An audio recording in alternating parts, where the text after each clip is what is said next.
से कम न्यायपालिका पर भरोसा है, वहां से जमानत मिल गई। तो यही सवाल है ना कि विपक्षी दलों की जो जुबान है वो न्यायपालिका को लेकर भी विदेश में कुछ और होती है, देश के भीतर कुछ और होती है। ठीक है, अब आपके पक्ष में फैसला आ गया तो न्यायपालिका का सम्मान है, वरना वहां पर भी सवाल खड़े हो जाते हैं। आपके पास आते हुए आनंद दुबे जी, अब जिस एनसीपी के भरोसे आप लोगों ने इतनी सरकार बनाई, उद्धव ठाकरे के नेतृत्व में चलाई, वही एनसीपी आज गायब हो गई 16 विपक्षी दलों के मार्च से। तो ये कौन सी विपक्षी एकता है जो अपनी अपनी सहूलियत के हिसाब से सजा दी जाती है, उसके बाद अलग कर दी जाती है?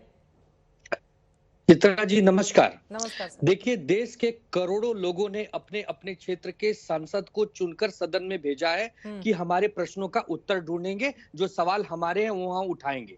अब तक क्या होता है कि सरकार विपक्ष पर आरोप लगाती है कि सरकार विपक्ष को कहती कि आप सदन चलने नहीं देते, हंगामा करते हैं। लेकिन दुर्भाग्य देखिए कि पहली बार सरकार सदन के सत्र को चलने नहीं दे रही है, और केवल किन मुद्दों को? उस मुद्दों को जो कि इस समय सबसे विशेष जरूरी मुद्दे हैं। अगर अडानी से मोदी जी की या बीजेपी की नजदीकियां नहीं है और उस पर अगर जेपीसी बैठ जाती है, दूध का दूध पानी का पानी हो जाएगा, विपक्ष जितना भी रोता है चिल्लाता है सब साफ साफ हो जाएगा। लेकिन आपके मन में क्या ऐसा काला छुपा हुआ है कि आप जेपीसी बैठाने की मांग नहीं कर रहे? यह हो गई पहली बात। दूसरी बात, राहुल गांधी जी का नाम लेकर आप पूरे सदन की कार्रवाई रोक रहे हैं, करोड़ों रुपए को स्वाहा कर रहे हैं। प्रधानमंत्री जी कहते हैं सबका साथ सबका विकास, ये सरकार सभी के लिए है। अरे भाई, यदि विपक्ष संख्या बल में कम है, यदि अगर कोई मांग कह रहा है और आप उस पर कार्रवाई कर देंगे या उसकी बात सुन लेंगे तो आप छोटे नहीं हो जाएंगे। सरकार,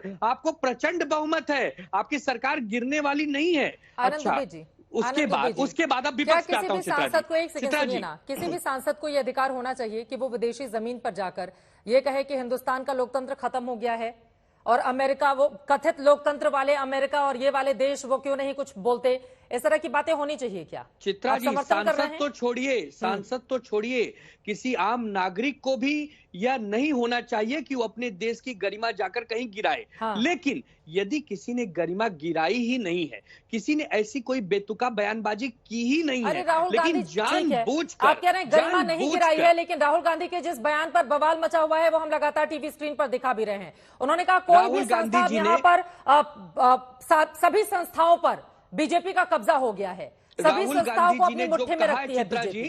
लोकतंत्र खत्म हो चुका है हिंदुस्तान में, क्या ये बात सच है क्या कि लोकतंत्र खत्म हो चुका है? आनंद दुबे जी, चित्रा जी, लोकतंत्र कैसे खत्म हुआ है उसका भुक्तभोगी हम स्वयं यहाँ बैठे हैं। एक पार्टी हमारी शिवसेना नाम की, जिसमें से 40 लोग टूट कर जाते हैं और चुनाव आयोग ये कह देता है कि ये 40 लोग टूट कर नहीं गए बल्कि ये पार्टी इनकी है और जो मूल शिवसैनिक है वही इसमें से निकल गए हैं। क्या ये लोकतंत्र की हत्या नहीं है चित्रा जी?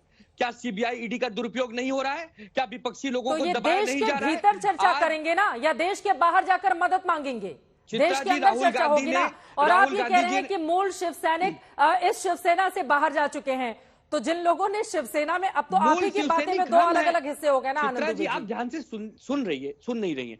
मूल शिवसैनिक हम हैं, एक दल टूटकर हमसे भागा है। हाँ। और वो कह रहा है कि असली शिवसैनिक हम हैं और चुनाव आयोग आनंद फानन में उसको सर्टिफिकेट दे देता है असली का। तो क्या मैं सवाल को लेकर सुधांशु जी आपके पास आलूक जी लौटूंगी, लेकिन इन्होंने ये बहुत महत्वपूर्ण सवाल खड़ा किया है। जल्दी से एक बार सुधांशु जी, उसके बाद आलोक जी मैं फौरन आपके पास आऊंगी। एक बार जरा शिवसेना के दो फाड़ पर सुधांशु त्रिवेदी जी, अब उनका जो दर्द है, आपने तो उनकी पहचान छीन ली ना सुधांशु त्रिवेदी जी। तो उनके नाम के आगे शिवसेना लगा रहता था, अब उनको लिखना पड़ता है उद्धव गुट के समर्थक। तो जब आप किसी की पहचान छीनेंगे इस तरीके से तो उनका दर्द तो बाहर आएगा ना निकलकर लोकतंत्र के मुद्दे पर। सुधांशु जी।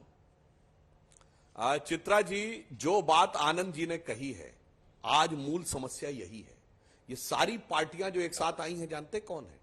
जिन्होंने अपनी अपनी पार्टी को अपने अपने परिवार की बपौती मान लिया, जिन्होंने अपनी सरकार को अपनी बपौती मान लिया। मान्यवर, मूल सरकार वो होती है जिसका सदन में बहुमत होता है, उसी प्रकार मूल पार्टी वो होती है जिसके साथ बहुमत के विधायक और सांसद होते हैं। मेरी पार्टी है, इसकी डेफिनेशन क्या है?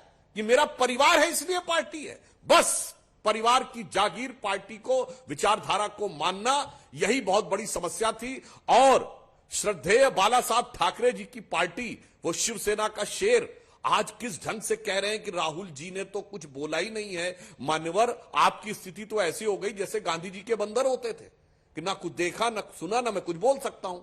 इसलिए आपकी समस्या हुई, अन्यथा संविधान की डेफिनेशन क्या है आप बता दीजिए। मूल पार्टी की, जिसके साथ मेजॉरिटी विधायक, वो मूल पार्टी है। आप कैसे कह रहे हैं मेरी मूल पार्टी है? ये सारी पार्टियों की समस्या ये है, इन लोगों ने कोई ना कोई मुद्दा बनाया और भ्रष्टाचार के द्वारा अपने परिवार को ऊपर उठाया। और आनंद जी एक चीज बता दिया आपने, कहा जेपीसी कर दिए, दूध का दूध पानी का पानी हो जाएगा। एक जेपीसी बताइए जिसने दूध का दूध पानी का पानी कर दिया हो, बताइए जेपीसी का नाम। पिछले 75 साल में एक जेपीसी बताइए जिसने दूध का दूध पानी का पानी कर दिया हो, बताइए।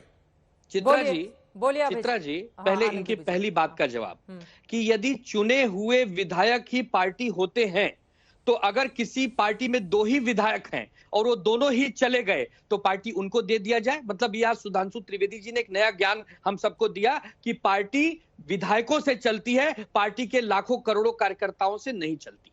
ये हो गई पहली बात। दूसरी बात ये कह रहे हैं कि किस जेपीसी ने आज तक दूध का, बिल्कुल नहीं गए सुधांशु भैया। आप पता लगाइए, आपके भारतीय जनता पार्टी के कार्यकर्ता महाराष्ट्र में रहते हैं, आप उनसे पूछिए, कार्यकर्ता नहीं गए।